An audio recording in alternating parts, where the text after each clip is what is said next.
जो पुराण से संचालित किए होते, जो वर्ण व्यवस्था से संचालित किए होते, वे लोग अपनी रूढ़ी प्रथा से, अपने कस्टम से संचालित होते हैं। वो आदिवासी है, वो किसी भी धर्म में नहीं आते। ये जजमेंट में कहा गया है, आज तक हम लोगों को किसी ने नहीं बताया। और एक बड़ी बात, नंदा ताई, आज इनका सम्मान हुआ। नंदा ताई के जजमेंट में कहा गया है अबोरिजिन्स और शेड्यूल ट्राइब, यानी शेड्यूल ट्राइब का मतलब हुआ अबोरिजिन, अबोरिजिन और शेड्यूल ट्राइब, और ब्रैकेट में आदिवासी लिखा है। तो जो लोग उनको वनवासी कहते हैं, वो लोग कंटेम्प्ट ऑफ कोर्ट कर रहे हैं। हमें केस किया जाना चाहिए। कौन माइकल इससे लेते जा रहा है? हाथ उठाओ। ये कंटेम्प्ट ऑफ कोर्ट पर आपका केस किया जाना चाहिए, तो मैं मानूंगा कि नंदाबाई के साथ आपका न्याय हुआ। एक और बड़ी बात, हमारे बहुत सारे बड़े वक्ताओं ने बात रखा। एक बात आई थी भील प्रदेश, तो कई लोग मेरा विरोध करते थे। 2015 में मैंने एक आपका व्हाट्सएप पर ग्रुप बना दिया भील प्रदेश, और वो भी रेवा काठा डायरेक्टरी। मैं पैदाइशी मानकर आंदोलन की देन हूं। ये खराड़ी साहब पैदाइशी मानकर आंदोलन की देन है, और ये आपका जितना भी दक्षिणी राजस्थान और उत्तरी गुजरात का आदिवासी है, उत्तरी मध्य प्रदेश का आदिवासी है, मानकर आंदोलन की पैदाइश है।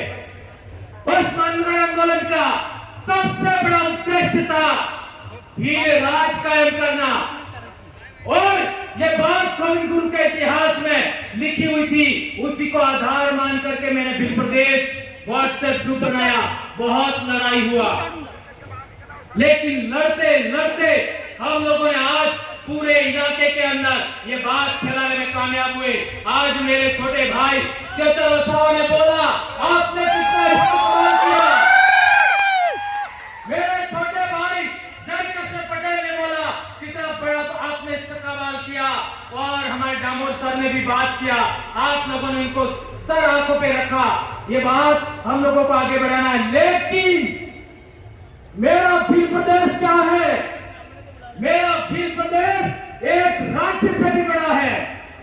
मेरा भील प्रदेश का मतलब है जहां जहां भील राजा हुआ करते थे, वो सारी जमीन भील आदिवासियों की है। ये आदिवासियों के जल जंगल जमीन की लड़ाई है। ये है भील प्रदेश मेरे लिए। भील प्रदेश का मतलब जहां जहां हमारा बाप दादा राजा महाराजा थे, वो सारी जमीन हमारी है, चाहे वो आज की तारीख में कोई भी बैठा है।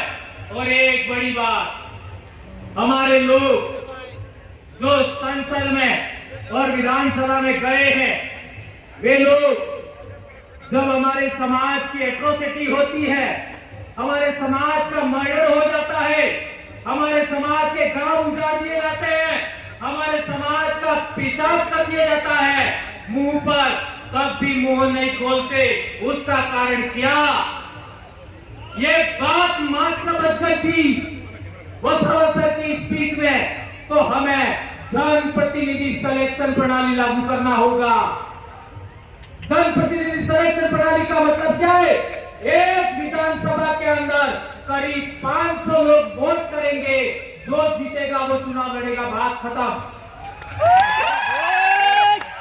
एक लोकसभा में 700 लोग सभी गांवों के वोट करेंगे, और जो जीता वो चुनाव लड़ेगा, बात खत्म। यह है जनप्रतिनिधि सिलेक्शन प्रणाली।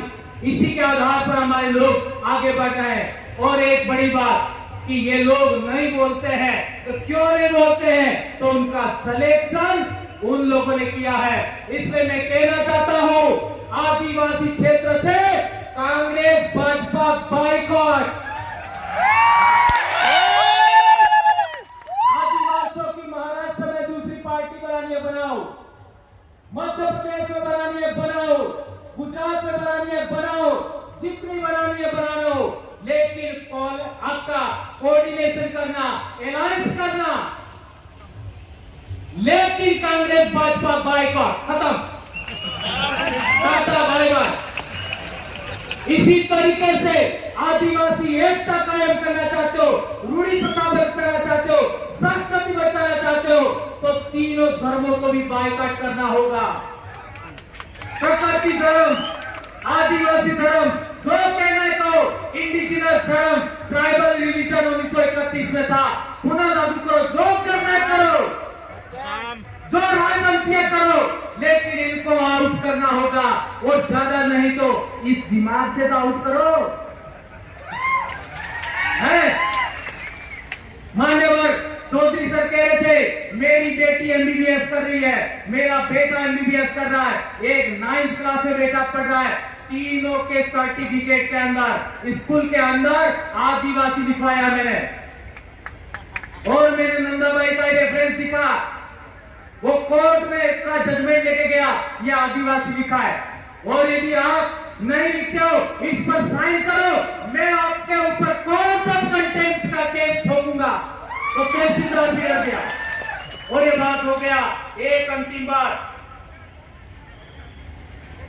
हाँ, हमारे समाज के अंदर किसी का विवाह हो जाता है और किसी कारणवश आदमी महिला को दान से तो न्यायालय नियमच में अनाज क्षेत्रोटले मर्यादा सम्मान महिला के साथ सम्मान नहीं करे और पोटली पे करके रोज बदमाशी करे, मारे पीटे, तो हमारे महिला को छेड़ा छूट लेने का हक था।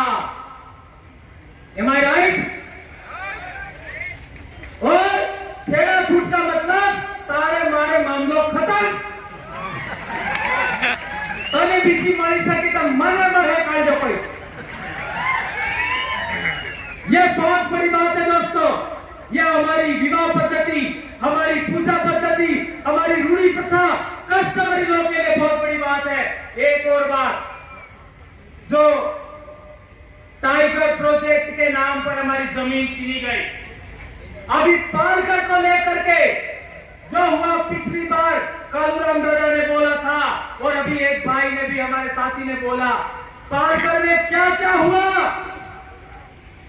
स्टैच्यू ऑफ यूनिटी पर क्या क्या हुआ, आपका केवड़िया में आपका क्या क्या हुआ, हसदेव में क्या क्या हुआ, मणिपुर में क्या हुआ। हमारे लोगों को गुमान था हमारी राज्यपाल आदिवासी है, हमारे लोगों को गुमान था हमारी राष्ट्रपति आदिवासी है। क्या किया? सिफार, इसका मेरा विश्वास उठ गया है, और मैं लंबे समय से कह रहा हूं, सरकार तेरी नौकरी लेना तो ले ले, मैं कभी चुनाव नहीं लड़ूंगा, लेकिन तुम्हारा बंदोबस्त करके छोड़ूंगा, नहीं छोड़ूंगा। और आदरणीय वसावा सर को भी कहना चाहता हूं, मैं जिंदगी में कभी चुनाव नहीं लड़ूंगा, लेकिन नेता पैदा करके छोड़ूंगा।